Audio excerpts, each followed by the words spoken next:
नमस्कार दोस्तों। आयुर्वेद में 3 वर्गों को महिला, स्टूडेंट और दुकानदार, इनको सदा रोगी की श्रेणी में रखा है। मतलब कि इनको कोई ना कोई रोग अवश्य होगा। लेकिन ऐसा आचार्यों ने क्यों कहा है? इसके पीछे एक कारण है। जैसे महिला है तो वो अपने आए हुए सभी वेगों को, जो अधारणीय होते हैं, जिनको बिल्कुल भी रोकना नहीं चाहिए, जैसे पेशाब का वेग है, मल का वेग है, भूख का वेग है, नींद का वेग है, उन वेगों को रोककर और वो अपने परिवार की सेवा में लगी रहती है, जिसकी वजह से उसको वात का प्रकोप होता है। और वात का प्रकोप होने से महिलाओं को कई तरीके के दर्द आपने देखा होगा कि हमेशा रहता है। कभी पेट का दर्द, कभी सर का दर्द, कभी कमर का दर्द और कभी मासिक से संबंधित समस्याएं। इसी तरीके से एक स्टूडेंट जो हमेशा पहले के हिसाब से देखें तो कि गुरु सेवा में लगा रहता है, हालांकि आजकल ऐसे स्टूडेंट मिलते नहीं हैं, लेकिन फिर भी आज के दौर में आप देखो तो जैसे कोचिंगों में पढ़ने वाले बच्चे हैं, उनकी 3-3 घंटे की क्लास लगती है।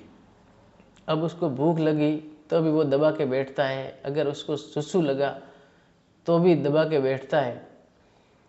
तो उससे उसकी वात की वृद्धि होती है, अग्नि का मांद्य होता है। अब उसका लंच टाइम में उसको खाना खाना ही है, चाहे भूख लगे या नहीं लगे।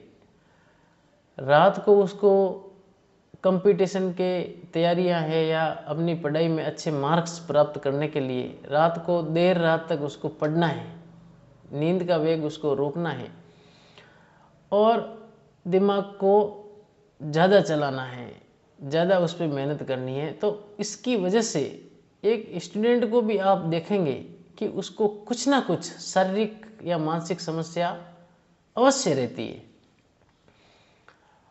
और उसके बाद आता है एक दुकानदार। एक दुकानदार जब उसका ग्राहक आता है तो ग्राहक की सेवा के लिए वो अपना भूख प्यास सब भूल जाता है। आपने देखा होगा कि सीजन के समय पे दुकानदार रात को 3-3 बजे तक भी काम करता है, तो उसकी रात भी डिस्टर्ब होती है, नींद भी डिस्टर्ब होती है, फिर सुबह उसको जल्दी उठना है।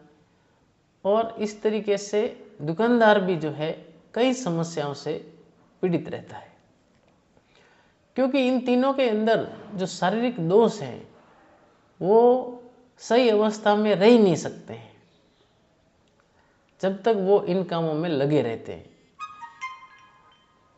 इस वजह से इनको ऐसी बीमारियां अमूमन लगी रहती हैं।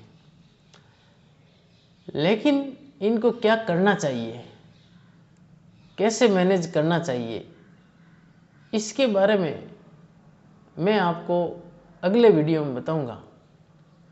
आपसे निवेदन है कि मेरा वीडियो सब्सक्राइब करें, लाइक करें, शेयर करें और घंटी का बटन दबाना बिल्कुल ना भूलें, क्योंकि मैं हमेशा हर दिन आपके लिए एक नया वीडियो बनाता हूं जो स्वास्थ्य और आयुर्वेद से संबंधित आपको जानकारी देता है। Thank you.